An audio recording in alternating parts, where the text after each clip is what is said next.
आप देख रहे हैं आकांक्षा न्यूज। आइए आपको गया की ताजी खबरें दिखाते हैं।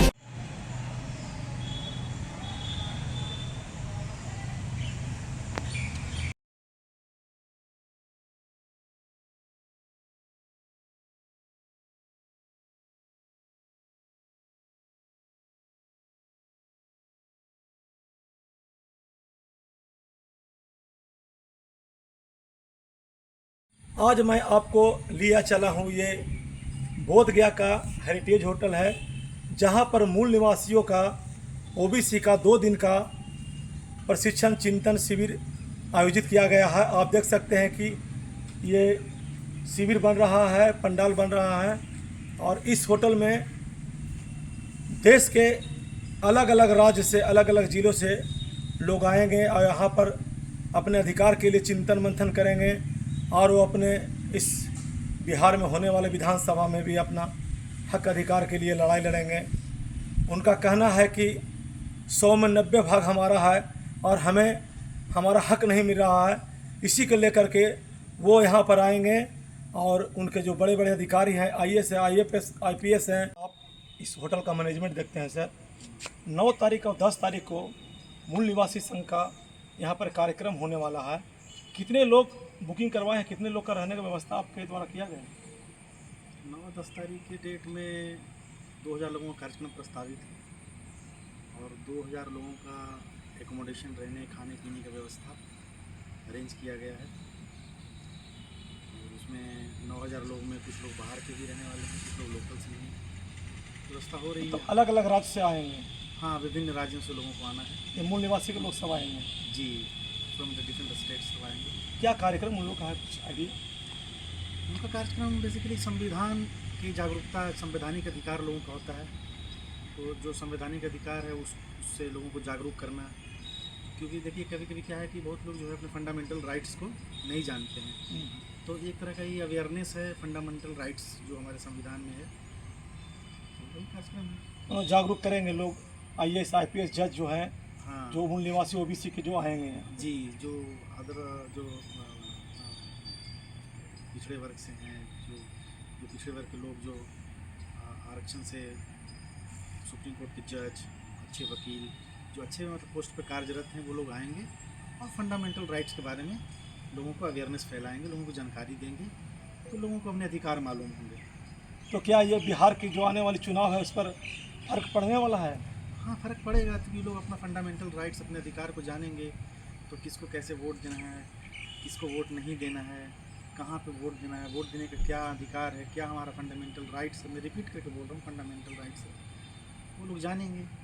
तो लोगों के अंदर जितनी जागृति आएगी, जितनी जागरूकता आएगी, लोग उतने प्रखर होंगे और समाज में आगे बढ़ेंगे।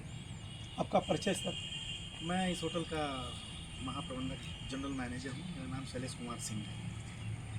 अभी हम महाप्रबंधक जी से बात कर रहे थे। यहाँ वो मैनेजमेंट देखते हैं और ये 9 तारीख के यहाँ घमासान होने वाली है, जिसमें बिहार के चुनाव में भी फर्क पड़ने वाला है। मैं धर्मेंद्र कुमार, गया। बातें जितना होना चाहिए उतना तो बात नहीं कर पाए, इसलिए दुखद है। और उनसे ये निमंत्रण देते हुए भी हम बोले ये बैकवर्ड के पूरे को लेकर बात नहीं हुई। नहीं, इसके पहले उनसे उमेश जी से बातचीत हो रही है, ये सब मामला है, ये सारी बातें हुई है। इसको लिए DM से मिलने भी जा रहे हैं, वो प्रक्रिया है। लेकिन हम आम जनता भी चाहते हैं कि हमारा जो लीडर हो वो निडर हो, डरपोक न हो। और उसे हम ये भी बोले कि आप 90 दिन है कि 10 दिन है, ये भी क्लियर कीजिए। और नहीं तो अभी आपका नेता पर आपको शक भी है? नहीं, ये डरा हुआ क्यों रहेगा भाई? जो हमारा मामला, हमारा क्षेत्र, हमारा घर में कोई घुस रहा है, वो आप नेता को चिके हमारे? अरे नेता हम उसी को मतलब कहेंगे जो आपके नेता पर शक भी है कि वो डरा हुआ है। शक कैसे रहेगा भैया? निडरता ना उसको दे रहे हैं। आप तो इस बात को बोल रहे हैं, नहीं बोल रहे हैं कि हम आपके पीछे खड़ा है, आप डरते क्यों हैं? 90 आदमी एक तरफ, 10 आदमी एक तरफ, मामला लड़ा है जी, कोई लड़ाई है? बताइए, है हिम्मत लड़ेगा? परिचय दीजिए।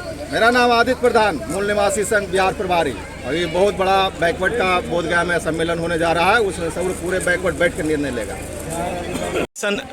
गया में होने वाली है, ये कहाँ पर होगी और कितने दिनों का है ये? मेरा नाम आदित्य प्रधान, बिहार प्रभारी, मूल निवासी संघ। ये हमारा मूल निवासी संघ राष्ट्रीय अधिवेशन होने जा रहा है और यह अधिवेशन पूरे देश के बैकवर्ड बुद्धिजीवी लोग जुट रहे हैं बोध गया में बुद्धा हेरिटेज होटल में। इसमें 2 दिन का प्रोग्राम होगा, मंथन होगा, विचार होगी कि हमारे बैकवर्डों की स्थिति देश आज़ादी के बाद 70-78 साल के बाद भी आज भी बैकवर्ड का जो संविधान में संवैधानिक हिस्सा जो दिया गया है आज भी बरकरार नहीं हुआ है, न मिल पाया है। साथ साथ गरीबी, भूखमरी, बेरोजगारी चरम सीमा पर चढ़ते जा रहा है। इससे हमारे जो लोग हैं, हमारे जो बुद्धिजीवी जो लोग हैं काफ़ी हताश हैं।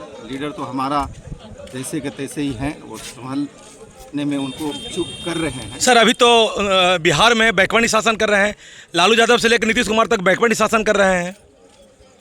अभी कैसे कह सकते हैं कि हाँ बैकवर्ड का शासन है, जब हमारा थाना में कोई सुनने वाला नहीं, जो हमारे एसपी में कोई सुनने वाला, जो हमारा कॉलेज विद्यालय का स्थिति ठीक नहीं, तो कैसे हम कहें कि कमी कहीं ना कहीं आप में है ना, आपके शासन चलाने वाले लोगों में है। हाँ ये बात है कि शासन चलाने वाले अभी उधर ही हैं, जब तक के साथ मिलकर के चलाएंगे ये परिस्थिति बनी रहेगी। अभी बैकवर्ड की सरकार हम नहीं कर आपका मूल रूप से कहना है कि पूरा फुल रूप से नहीं चाहिए, इसलिए कि भाई 90 जिसकी आबादी 10% भाग जो है कि अलग हो जाए। 10% की जिसकी बड़ी आबादी होती है शासन उसी की होनी चाहिए। संविधान कहता है कि पूरे देश का मानव ह्यूमन रिसोर्स सेंटर में जो बना वो भी कहता है कि जिसकी बड़ी आबादी होनी चाहिए, जो मूल निवासी देश का है वही शासक बन सकता है। सर बुद्धि भी तो होनी चाहिए।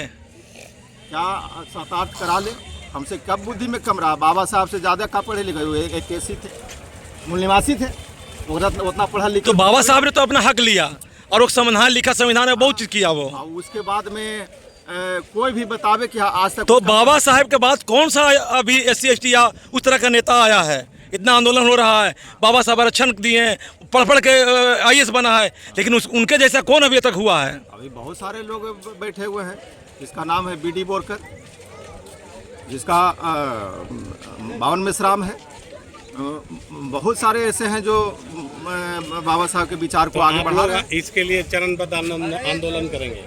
हाँ, इसके बाद इसके लिए हम लोग पूरे आंदोलन में हैं और पूरे मूल निवासी जो 90% के लोग हैं उसको एकजुट करके हम लोग बोध गया में एक विचार, एक मंथन इस पर किया जा रहा है कि अगले हम बिहार की राजनीति में हम क्या एक्टिविटी कर सकते हैं। परिचय दीजिए। मेरा नाम आदित्य प्रधान, मूल निवासी संघ बिहार प्रभारी।